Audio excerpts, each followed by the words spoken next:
writing from that place of this woman who felt defeated, felt she was given no choice in life, to now wanting so much to seek that in a new place. Ultimately, the US for her provides this new chapter to find herself, to actually take charge of her destiny.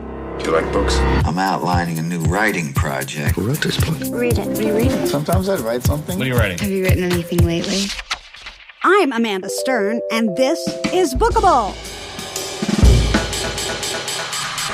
On today's show, course correcting your life. The world puts you in a box. Geography, social class, family dynamics, gender, all things you're born into with no say in the matter. But life gets really interesting when you're finally able to make choices to fix what feels wrong. Oh my goodness. I was like, what happened? Well, our guest today, That's fine. she's written a novel all about one woman's journey to live a life that's in congruence with her values, even at a steep cost to others. Time for an introduction. Hi, my name is Nicole Dennis-Benn, and I'm the author of Patsy. Nicole Dennis-Benn. Patsy is set in the late 90s, both in Jamaica and the neighborhood of Crown Heights in Brooklyn. The titular character Patsy is affable, headstrong, and trying to find her place in the world. You know, she was not given much opportunities in Jamaica, where she's from. And so she looks to the US as a place for better opportunities, upward mobility, but most of all, also to reconnect with her love, Cicely, who already lives in the United States. Cicely is Patsy's best friend from childhood. But Patsy's not just running to her best friend. She's also running away from something. Motherhood. It's a role she never wanted in the first place, and to course correct her life, it means making a difficult choice most mothers would never make. And she chooses herself over her child. For every working class Jamaican, no matter where they are on the island, one of the biggest dreams is to leave, given that upward mobility is so hard to achieve in Jamaica. And so for Patsy, for her, it was to look to either the US or the UK or Canada. And to stand in that line, that embassy line, is something that I saw all the time growing up back home. Because a lot of people they're seeking jobs overseas, and the US visa was actually the hardest visa to get. So I wanted to open the book up so that people can actually see the desperation there, of these Jamaicans wanting desperately to leave. Even though they're actually in the midst of this beautiful moment in the culture where the Reggae Boys, which is our national soccer team, was representing the country in France, and this was 1998.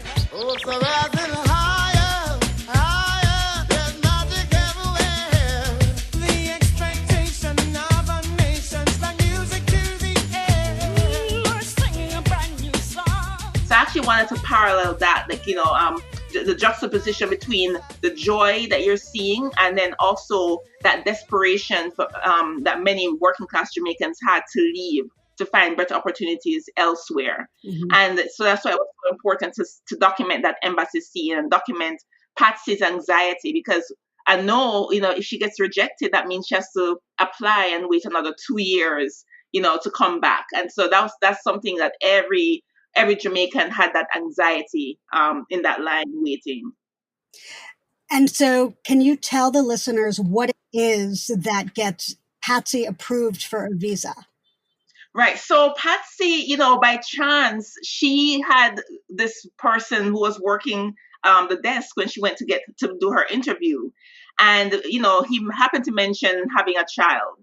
Right. And, Patsy is somebody who kind of reads the room. And for her, that was her in. She says, well, I have a daughter as well. But it was, the underlying thing was that Patsy never wanted motherhood, and she had this picture of her daughter she carries around. And in that moment, she now utilizes that as her only opportunity to get this person to open up to her and stamp her approval, that visa. The bigger meaning in that too is in terms of acceptance in society as a woman, for her, showing the picture that she has this child, this toddler, For this man, he was like, oh, wow, you have a baby. That means there's no way you're going to run away to the United States. So let me stamp your passport with a visiting visa. And so that was really what got her through the door. From Patsy, page 48.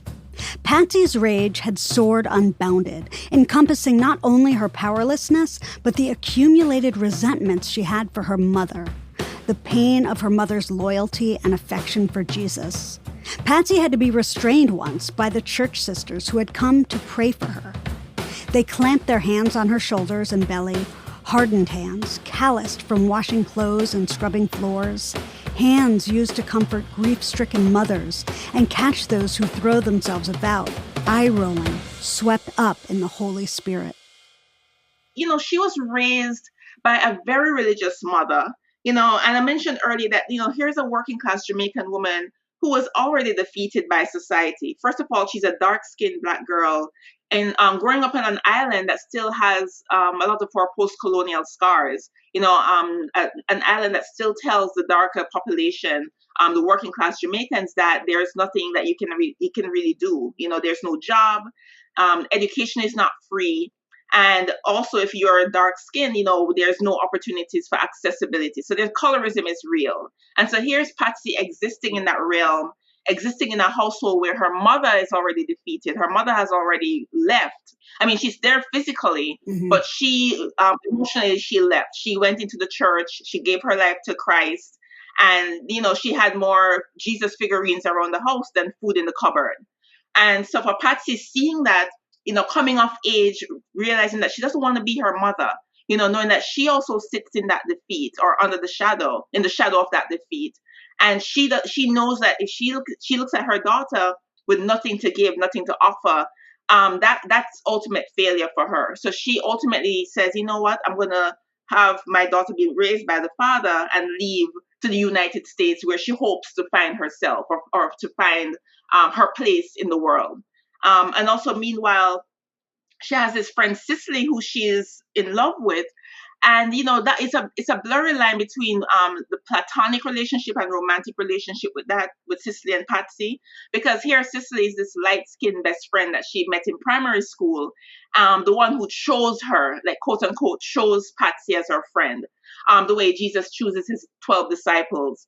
And in terms of reading between those lines is that a girl like Cicely, who is light-skinned with blue eyes and blue-green eyes, that's the aesthetic that you're told to aspire to, or that's the aesthetic that you're told that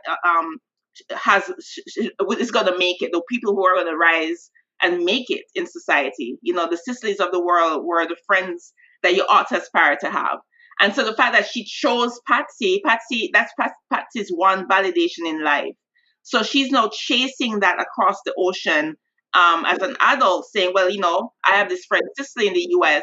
I'm going to now, go to Cicely because Cicely promised her that they could be together, in America.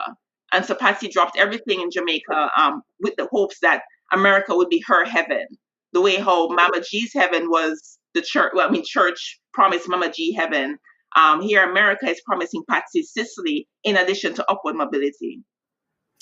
Right. And Patsy in Jamaica receives these incredible letters from Cicely. And what do the letters tell her?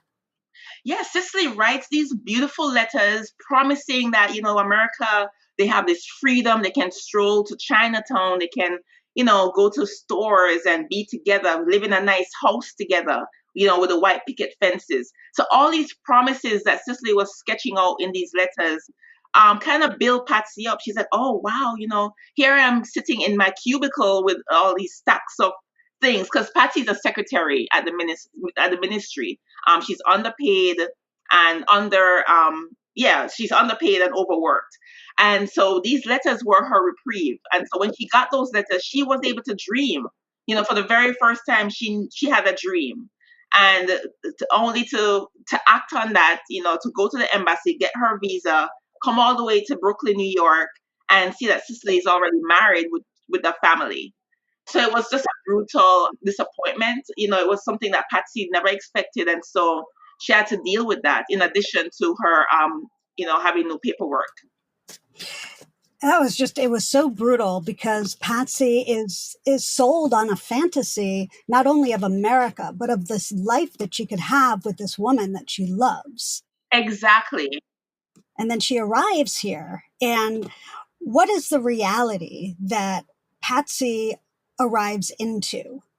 So Patsy never knew was that, in America, it's as hard as anywhere to survive, especially if you don't have the right education and you don't have the right paperwork. So a lot of immigrants come here in that same fantasy, feeling that, oh my gosh, the streets are going to be paved with gold. So Patsy she had high expectations for the first time in her life. And so when she comes here and she realizes, okay, she's landing in Brooklyn, New York. This was in 1998. We had the crack epidemic, which was by then, yes, it wasn't as bad as the 80s, but still, it wasn't Fifth Avenue. In terms of the fantasy that you see of the U.S. when you see the television shows that Patsy listed in her narrative, watching the Jeffersons or watching, Breakfast at Tiffany's, it was nothing compared to any of that. And so it was a culture shock.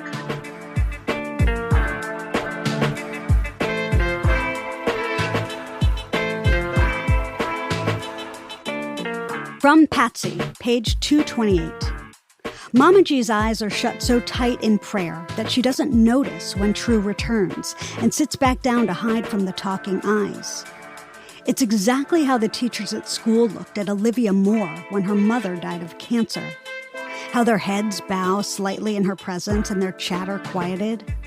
Here, in the atypical silence of the church, and in spite of Mama G's status as a martyr, True begins to perceive her woeful existence as a motherless child. True is Patsy's daughter, right? She was 5 years old when Patsy left Jamaica for the U.S. So True ends up now coming of age, questioning her mother's abandonment, while she also begins to come into her own identity. True was left with a promise, right? Patsy told True, be a good, obedient girl and I'll be back for you. No, first of all, that's a trap. In addition to that, it was also a lie because True doesn't even feel like a girl. She knew this. Like, she knew that she wasn't a girl, but she also wasn't a boy. She didn't have a name for it. And in the novel itself, I didn't really define what that was, even though now we have that terminology, gender non-conforming. But in this book, in this novel, True has no idea what she is. She just knows that she's not a typical girl. And also the fact that her mother left, there's that guilt that she left behind, because True's also questioning, what did she do wrong? Why hasn't her mother even sent a letter or even a phone call? And the one phone call that she got, Patsy hung up the phone before True could pick up. And that really sent True into this spiral, of like just the rejection. She's ultimately rejected, and having to now build herself back up. And so luckily, she has her sports, she got soccer. And then there is Roy, her father, who took her under his wing when he realized that she was more athletic than her brothers. She excelled in school. And so she kind of got this community, she kind of inherited this community from her father, who's Sergeant Beckford, so that protection there for her to be that tomboy or be that gender non-conforming person in Kingston, Jamaica, and not experience any repercussions to that. And then, of course, having her friends, all her soccer teammates who are all boys, also being very protective and also seeing her as one of the boys, and so True ultimately gets that freedom that I think she wouldn't have gotten with Patsy there as a mother telling her, be a good, obedient girl. Right. It's, that was so frustrating for me about Patsy, who also doesn't fit inside any sort of traditional standard box. Exactly. She leaves True and tells her to be a good girl, and she seems to be pushing her daughter towards heteronormativity and traditional notions of girlhood. Yes. Why does Patsy want her daughter to conform to unhealthy norms when she's been trying to break free from them her entire life? So Patsy has this weird, she has this weird notion that if she can tell her daughter at that very young age to conform, then it would probably save her from a lot of the heartaches, and physical mental burdens, because for her, she knows the danger in that, in not fitting in. She knows the scorn, that one experiences when they're stepping outside of that margin, right? Especially as a mother, for her, she couldn't even tell anybody that she doesn't want motherhood, and definitely she could not tell anybody that she has feelings for women in a society like Jamaica. So for her now, looking at her daughter and kind of spotting something in her, she says, you know what? No, this is not going to happen. You need to conform, or else society is not going to accept you. So that was really just her projecting, and also just her as this mother. Her last attempt at motherhood is trying to protect her daughter from what she experienced. Mm. I want to hear more about Patsy's ambivalence about being a mother. Yes, that's a controversial issue anywhere, be it Jamaica, America, anywhere, where a woman who actually admits to that is like seen as a pariah. I wanted to explore it deeper in this book, because it actually really fascinated me as a writer. Writing from the perspective of a woman who dares to say to herself first that this is not for her, and then of course end up saying it to others. I guess by the middle and the end of the book. The thing is, Patsy, like I said earlier in the conversation, was never given a choice in the first place. She's this working class Jamaican woman who, motherhood kind of happened to her. And it was kind of unfortunate in that, abortion is illegal in Jamaica. So it's not like she gets pregnant and, she can actually help, like, go to a clinic. There was no possibilities of that. So she ends up having to raise True as her, by herself. And then still resenting that, still saying, she waited for the love to come, but it didn't. Mm-hmm. She didn't really want True to even experience that. There was that line in the book where, it's more dignified as a mother to leave as opposed to be a distant one who stays. And so for Patsy, that was her mentality. She would rather run away from it, because she, like I said, she had nothing to offer True. And she didn't want True to come of age seeing her as distant and angry and bitter.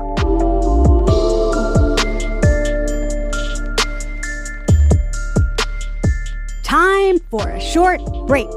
When we come back, True copes with her abandonment, and we talk Jamaican authenticity. Stick around.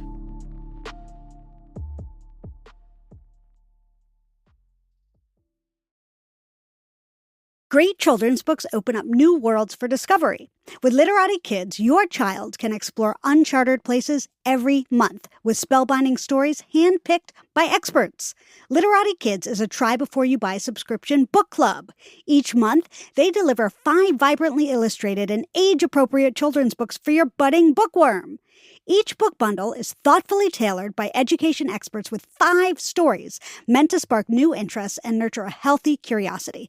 Just purchase the ones your kids love and send the rest back for free. From art and adventure to tales of compassion, each Literati box follows a new, enriching theme.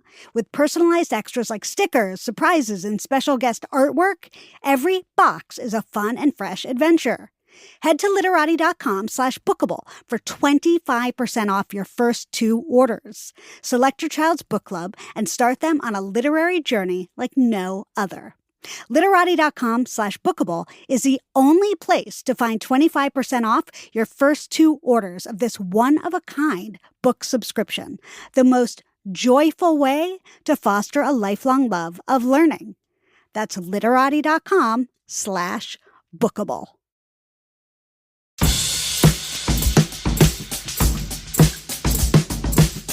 Welcome back to Bookable. I'm Amanda Stern, here with Nicole Dennis-Benn, author of Patsy. Americans' embrace of talking openly about mental health has spawned an entire industry dedicated to wellness. But in Jamaica, the conversation is so repressed, they call depression the devil's cold. Growing up in Jamaica, we never talked about mental health. If you do mention it, it's mostly seeing the people on the street who are homeless and naked walking around begging for coins. But nobody really explored what it is to have depression or schizophrenia or anything like that, no labels.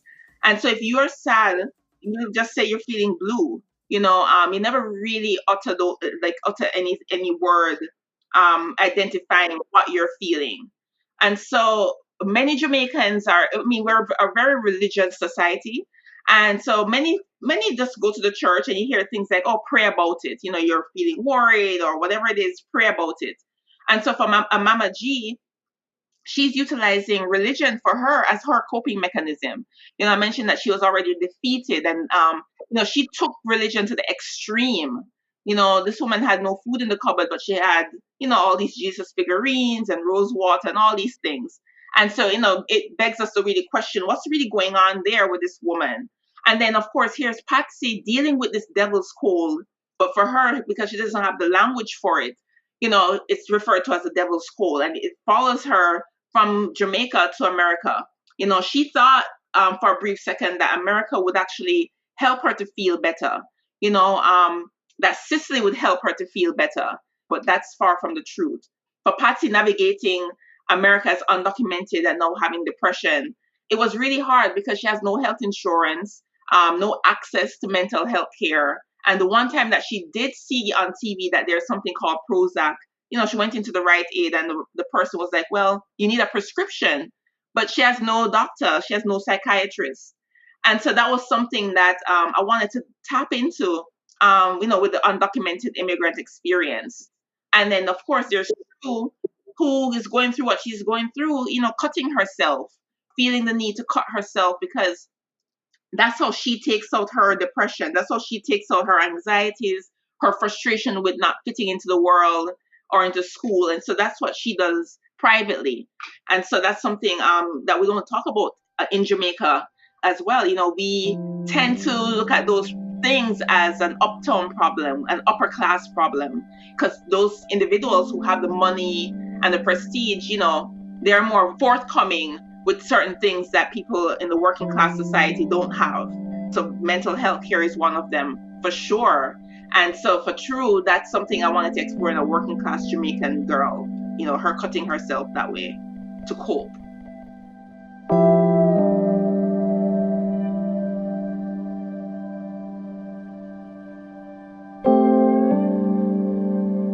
From Patsy, page 340. Sorry about earlier. What are you apologizing for? I'm used to it, True says. That's why I rate you. You're so brave. Brave? Saskia shrugs. Just how you dress and carry yourself. You're not afraid? I can't be scared to be me. I wouldn't call that brave. What you call it then? Existing. You think it can exist here? It's True's turn to shrug. I have been doing it so far. So, her voice trails. You told this story partly in Jamaican patois. Were you warned against doing that? No, it's interesting because before I got published as an author, I was warned against it. I had a colleague who said, you won't get translation rights. Not everybody is going to understand Jamaican patois. But I didn't feel good about that because, if Jamaicans are also reading the book, I wouldn't want them to open the book and not hear themselves or see themselves. If I'm reading Jamaican patois in somebody else's book and it's off, I'm like, oh no, it's not authentic. And so I wanted to stay true to my characters, and write in a way where people who don't necessarily understand Jamaican patois can still understand what's going on. So putting it in context in the dialogue so that people can actually slow down a little bit and reread just to understand. And also in slowing down, it makes them listen more and see the people who are speaking more. And thanks to my ancestors like Zora Neale Hurston, who did that, gave me that permission, the confidence to do something like that. That was something that I desperately needed as a new writer, how to best preserve the authenticity of these characters on the page with dialogue. And I'm happy I stuck to that I didn't go with that colleague's advice, because it's at the end of the day, I'm still rewarded by Jamaicans coming up to me saying, thank you for writing a story, with us on the page. And also people who are not Jamaican also saying they appreciate hearing it, or reading it. So yes, I'm really happy about that. I'm glad that you didn't listen also. It just, there's such a full taste in your mouth with this book. The patois is very musical. It's very rhythmic. Yes. And you feel it inside your body as you're reading. And I thought that was another level of storytelling. And I thought it was really essential. And I was so happy that you did that. Thank you. And another thing too, writing for me is liberating. It was writing that gave me my voice. And, I was never a vocal person. I was never one to speak out loud, because I didn't have that confidence. And so with writing, I found my freedom. And now to be a writer and to be told, oh no, don't use the language or language, it kind of gave me like that post-traumatic stress of being told by principals back in Jamaica, oh, you cannot speak patois because people are going to regard you as uncultured or uneducated. And so for us to be told we can't speak our own language, that was the first form of ripping our identity away from us.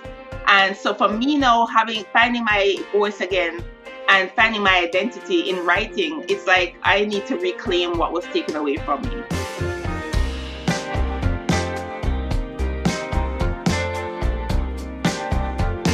Nicole Dennis-Benn, author of Patsy. It's published by Live Right and is available now. Bookable is a production of Loud Tree Media. I'm your host, Amanda Stern, 5 feet tall, and there is no course correcting for that. We're produced by me, Bo Friedlander, and Andrew Dunn, who also mixed and sound designed the show. Bo is Loud Tree's editor-in-chief. Find us on the web at bookablepod.com, and please subscribe and rate us 5 stars on Apple Podcasts or wherever you get your shows. And if you want to learn more about our guests, find us on Instagram at bookablepod and follow me, your host, at A Little Stern.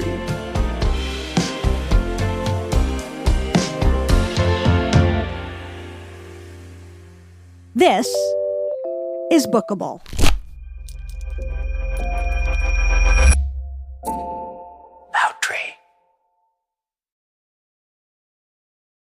If you're looking for another great bookish podcast, check out Borrowed from Brooklyn Public Library.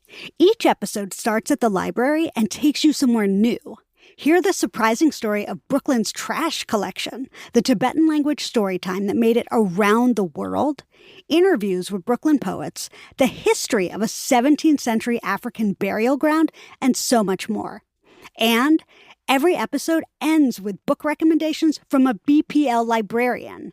Just search for Borrowed in your podcast app of choice or listen on the web at bklynlibrary.org/podcasts.